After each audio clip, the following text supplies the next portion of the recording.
chosen ones, empaths, and all the genuine souls, you see this constant need of admiration from the narcissist after your relationship's over, of whatever type of narcissist this is, romantic, colleague, family member, whatever, right?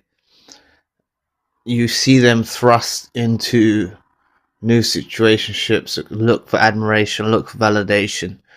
And what this is emphasized, all this emphasis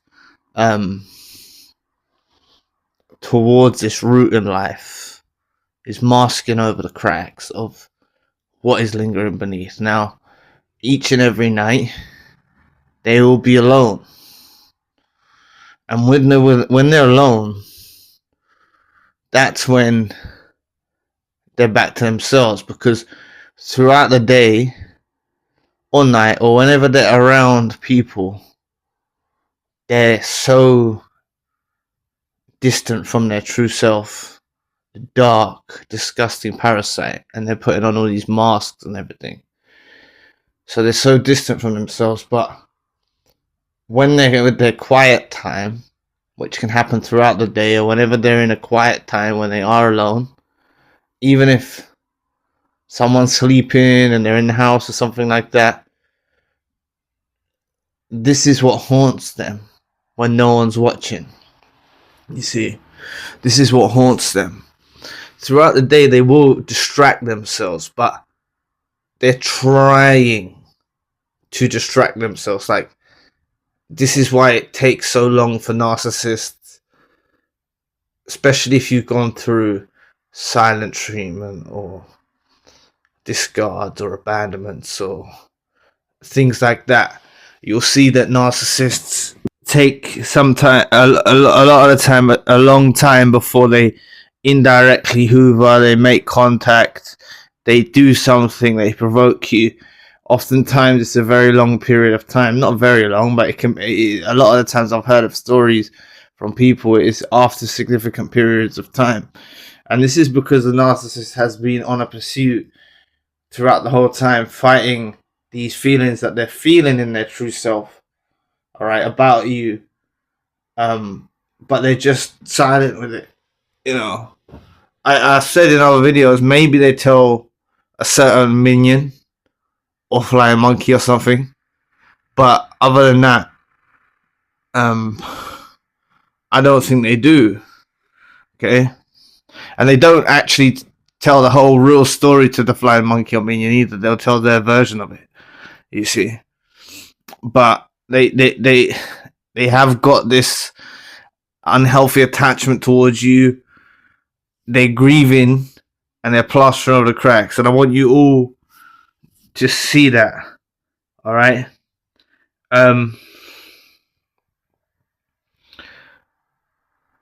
Your memory, you know, and you echo around them. You haunt their minds. You really need to know how significant you are and how different you really are. You really need to understand that and embrace that. All right, to the common people.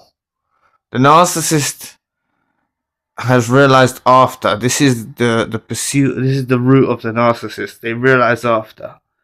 So it's very difficult for them. So in their minds, they are haunted. They are going through this stuff. But oftentimes you're in long periods of silence. You're in long periods of silence. You see. So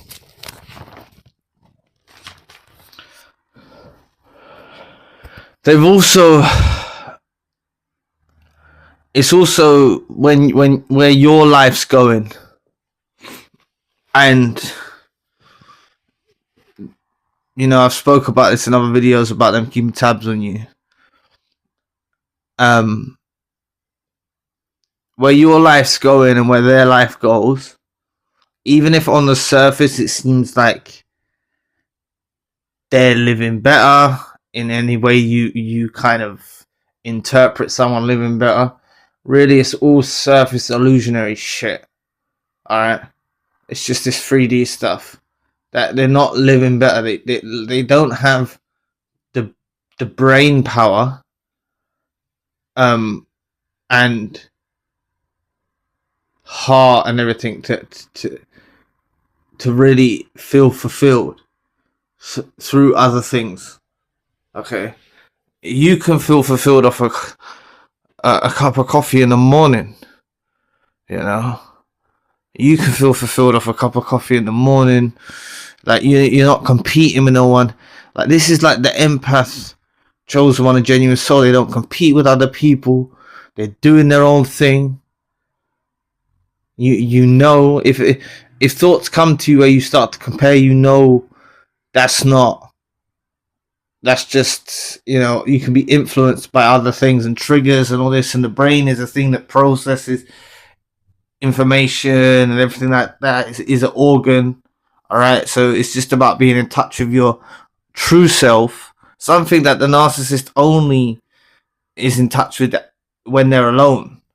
Like they've got it, they can't escape it when they're alone, that true self. But I'm saying your true self, don't compare, are happy and content with yourself, and you need to harness the balance. Harness the balance between the heart, mind, and soul. Alright, it's a work in progress. I don't think anyone's mastered, like, or fully, you know, I don't think we fully mastered mind, heart, and soul. Maybe some people have. Alright.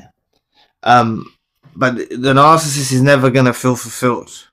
They haven't mastered their mind, heart, and soul.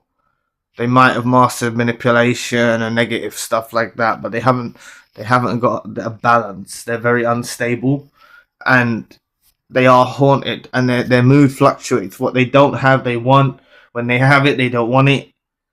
Like, you're not interested, then they chase after you. When you're interested, they run away from you. Like, they're backwards thinking. You know, you can't keep up with these people. Right? So this is why I always encourage you, like, really, if you sincerely go on with your life and you don't care and everything like that, this is at a time when you least expect it, something will happen.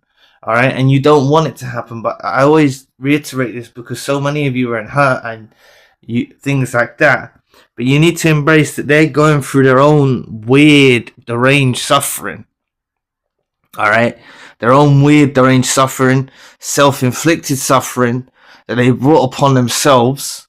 All right, and as I say that, I feel bad for them. I don't know why I've just thought that, like, because someone's bringing suffering on themselves. Everyone makes mistakes. I understand that. Like, you make mistakes. Everyone makes mistakes. But they're a different level of, you know, rubbish and absolute chaos. All right. So you really don't. They're going through their own suffering. You go through your own hurt. You emerge brighter. All right. You emerge brighter, and they'll always be suffering. You see, going through this stuff, your voice echoing, you know, your memory echoing in their minds, like the memory they can't shake. They're gonna go through all of that, all right, and they have it during the day, but they're distracted because they're on stage. They're putting on a performance, a theatrical performance, day in and day out. So they're engaged in that. But narcissists often, and I've heard this, narcissists often wake up in the middle of the night and go and do stuff, right? Even if they're in a new supply, they do things at night as well. Okay, they'll wake up at night, or when they're able, they'll find a time and they'll do all this spying, weird stuff, obsessive stuff with the former supplies and things like that, right? And it's not just romantic relationships. I'm telling you, like, these narcissistic friends, family will do this. They'll search for you. What are you doing? They'll keep up to date, like keep up with you, even though you don't want to talk to them, even though you've gone on with your life. Like they'll be watching all your stuff. It's messed up. They don't let go. They don't let go. Okay? They really, really don't let go. So, you're echoes in the dark. your haunts them, and the narcissist goes through extreme amounts of suffering when no one's watching, no one's around, and they have a lot of baggage, and they're broken.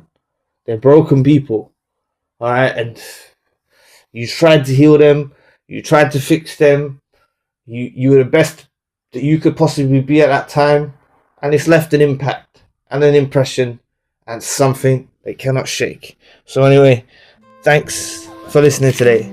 I really appreciate your support. Please book a session if you'd like to.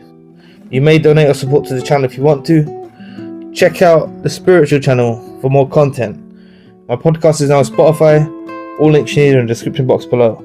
So anyway, I'll be back with another video soon. Peace.